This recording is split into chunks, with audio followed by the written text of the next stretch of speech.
ST section. நான் model higher secondary school Edappadi சேலம்லேருந்து வந்திருக்கேன். என்னோட ப்ராஜெக்டோட பேர் வந்து வீ2 நீட். அதாவது ஒரு கலைச்செடியிலேருந்து நம்மளுக்கு எப்படி அதை அந்த இடத்துலேருந்து எடுக்கிறது, அது மட்டும் இல்லாமல் அதுலேருந்து எப்படியெல்லாம் ப்ராடக்ட் செய்கிறதுங்கிறது தான் என்னோட ப்ராஜெக்ட். இதில் வந்து நாங்கள் வந்து ஆகாய தாமரை, அதாவது இந்த நீர் பதும ராகம்னு சொல்லக்கூடிய அந்த ஐகார்னியா கிராசிக்கஸை வந்து 6 குளம் ஏரி போன்ற இடத்துல இருந்து கலெக்ட் பண்ணி அதுல இருந்து ப்ராடக்ட்ஸ், வேல்யூபிள் ப்ராடக்ட் செய்யக்கூடியது எங்களோட ப்ராஜெக்ட். இதுக்கு வந்து நாங்கள் வந்து ஆகாய தாமரையை கலெக்ட் பண்ற மாதிரியான ஒரு போர்ட் செஞ்சிருக்கோம். இந்த ஆகாய தாமரை எப்படி ஒரு எக்கோசிஸ்டமை ஸ்பாயில் பண்ணுதுன்னு பார்க்கலாமா? ஆகாய தாமரை ஒரு ஏரி, குளம், ஆறு போன்ற நீர்நிலைகள்ல ஃபுல்லா பரவிடும். பரவுறதுனால என்ன நடக்கும்? சூரிய ஒளி உள்ள போகிறது தடைப்படும். இதனால அங்க நீர்க்கடியில வாழ்ற பிளான்ஸால உயிரோட இருக்க முடியாம அது இறந்து போயிடும். இதனால அந்த இடத்துல ஆக்சிஜன் பற்றாக்குறை ஏற்பட்டு மீன்களால வாழ முடியாத ஒரு சூழ்நிலை ஏற்படும். அது மட்டும் இல்லாம மீனவர்களால மீன் பிடிப்பதற்கும் இந்த ஆகாய தாமரையால ஒரு பெரிய சிரமம் ஏற்படும். அது மட்டும் இல்லாம ஆகாய தாமரை இருக்க குளத்துல நம்மளால போட்ல போகிறது அப்படின்றதும் சிரமம். இதெல்லாம் கருத்துல கொண்டு இந்த ஆகாய தாமரையை கலெக்ட் பண்றதுக்காக நாங்க ஒரு போட் ரெடி பண்ணிருக்கோம். இந்த போட் வந்து ஆர்கிமின்ஸோட பிரின்சிபல் படி ஒர்க் ஆகுது. இந்த பிரின்சிபல் என்ன சொல்லுதுன்னா, எவ்வளவு தண்ணி அந்த இடத்துல இருந்து டிஸ்பிளேஸ் ஆகுதோ அதுக்கு ஈக்குவலான வெயிட் உள்ள ஒரு பொருள் அந்த இடத்துல மிதக்கும் அப்படின்றது தான் அந்த பொருள். அதுக்கு தகுந்த மாதிரி நாங்க இந்த போட்டை ரெடி பண்ணிருக்கோம். இது ஒரு சிங்கிள் ஹல் மாடல். இது 2 சைடுமே 2 கன்வேயர்ஸ் இருக்கு. அந்த கன்வேயர்ஸ் மூலியமா அந்த வாட்டர் ஹையாசின்த் கலெக்ட் ஆகி இந்த கலெக்டிங் பிட்ல ஸ்டோர் ஆகுது. இது நான் எப்படி ஒர்க் ஆகுதுன்னு ரிமோட் கண்ட்ரோல்ல ஒர்க் பண்ணி காட்டுறேன். இது மூலியமா அந்த வாட்டர் ஹையாசின்த் கலெக்ட் ஆகி வந்து இந்த கலெக்டிங் பிட்ல ஸ்டோர் ஆகும்.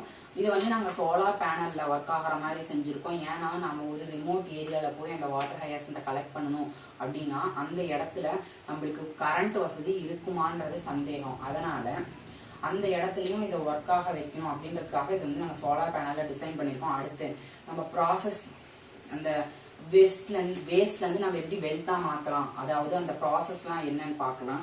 ஃபர்ஸ்ட் நம்ம பேப்பர் கலெக்ட் பண்ணிட்டோம், வாட்டர் ஹையாசின்த் ஓகே, அதை நம்ம கொண்டு போய் வேஸ்டா தூக்கி போடணுமா? தேவையில்லை. அதுல இருந்து நம்ம பேப்பர் செய்யலாம். அந்த வாட்டர் ஹையாசின்த்தை எடுத்து சின்ன சின்ன பீசஸா கட் பண்ணி எண்ணெயா போச்சோட 2 hours குக் பண்ணா அதுல இருந்த லிக்னின்லாம் பிரிஞ்சு வந்துடும். இதுக்கப்புறமேட்டு அதை வந்து நியூட்ரல் pH வரைக்கும் வாஷ் பண்ணிட்டு H2O2 அதாவது ஹைட்ரஜன் பெராக்சைடை போட்டு நம்ம ப்ளீச் பண்றது மூலியமா நம்மளுக்கு ஒயிட் கலர் கிடைக்குது. இது நம்ம அடுத்து ஸ்லரி, அதாவது நல்லா அரைச்சு பல்ப் ரெடி பண்ணணும். இந்த பல்ப்ல நம்ம வந்து ஏதாவது ஒரு ஸ்டார்ச் ஆட் பண்ணி அதை வந்து நம்ம ட்ரை சீவில ஃபில்டர் பண்ணி ட்ரை பண்றது மூலமா நம்மளுக்கு இந்த அளவுக்கு ஒரு தின்னான பேப்பர் கிடைக்கும். இதோட இங்க் அப்சர்வபிலிட்டி வந்து நாங்க வந்து என்னோட ஃப்ரெண்ட்ஸ் அப்புறமேட்டு என்னோட நெய்பர்ஸ்ட்டு கொடுத்து நான் வந்து செக் பண்ணிட்டேன். ரொம்பவே நல்லா இருக்குன்னு சொல்லியிருக்காங்க.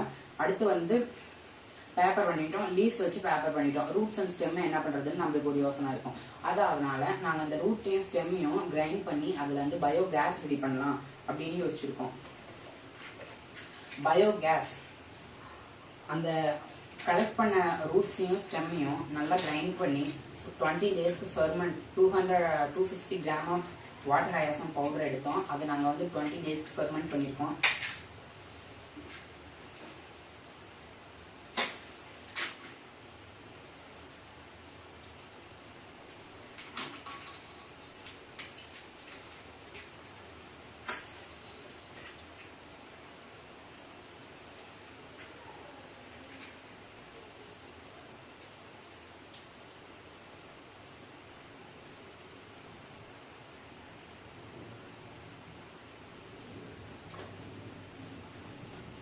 அடுத்து பயோசார், ஸ்டெம்ஸ் அண்ட் லீவ்ஸ் நம்ம யூட்டிலைஸ் பண்ணியாச்சு, ரூட்ஸ் யூட்டிலைஸ் பண்ணியாச்சு. இந்த சென்ட்ரல் பார்ட், அந்த கெட்டியான ஒரு பார்ட் இருக்கு அந்த பிளான்ட்ல, அதை வச்சு நம்ம பயோசார் பண்றது மூலியமா சாயில் ஃபெர்டிலிட்டியையும் கார்பன் அப்சார்ப்ஷனையும் நம்ம வந்து அதிகப்படுத்தலாம். அடுத்து வந்து பயோ பிளாஸ்டிக், சேம் ஆஸ் த செல்லுலோஸ் எக்ஸ்ட்ராக்ட் பண்ணி அது கூட நம்ம ஸ்டார்ச் போட்டு கட் பண்ணி ஒரு பிளாஸ்டரைசர் ஆட் பண்ணி ஒரு தின் ஷீட்டா பரப்புறது மூலியமா நம்மளுக்கு ஒரு பிளாஸ்டிக் கிடைக்குது. அது வந்து பயோ பிளாஸ்டிக். அது வந்து 20 daysக்குள்ளேயே டீக்ரேடபிள். இதை வந்து நம்ம வச்சு நம்ம பேக்கிங், ஃபுட் பேக்கிங், வெஜிடபிள் பை பண்றதுக்கு பேக்கிங் எல்லாத்துக்குமே நம்ம யூஸ் பண்ணிக்கலாம். அடுத்து வந்து MFC மைக்ரோபியல் ஃபியூயல் செல் மூலியமா எனர்ஜி, அந்த எனர்ஜியை நம்ம வந்து இந்த பிளான்ட்ஸை வச்சு அதோட டீகம்போசிஷன் ஆகிற எனர்ஜியை வந்து நம்ம கலெக்ட் பண்ணி எலக்ட்ரிசிட்டியா யூஸ் பண்ணலாம். இது மூலியமா நம்மளுக்கு வந்து இந்த வேஸ்டா இருக்க ஒரு ஆகாய தாமரை அப்படின்ற செடியில இருந்து நம்ம பேப்பர் செஞ்சாச்சு, பயோ கேஸ் செஞ்சாச்சு, மேன்யூல் செஞ்சாச்சு, பயோ சார் செஞ்சாச்சு, பயோ பிளாஸ்டிக் செஞ்சாச்சு. அது மட்டும் இல்லாம எனர்ஜியும் கூட எடுத்தாச்சு.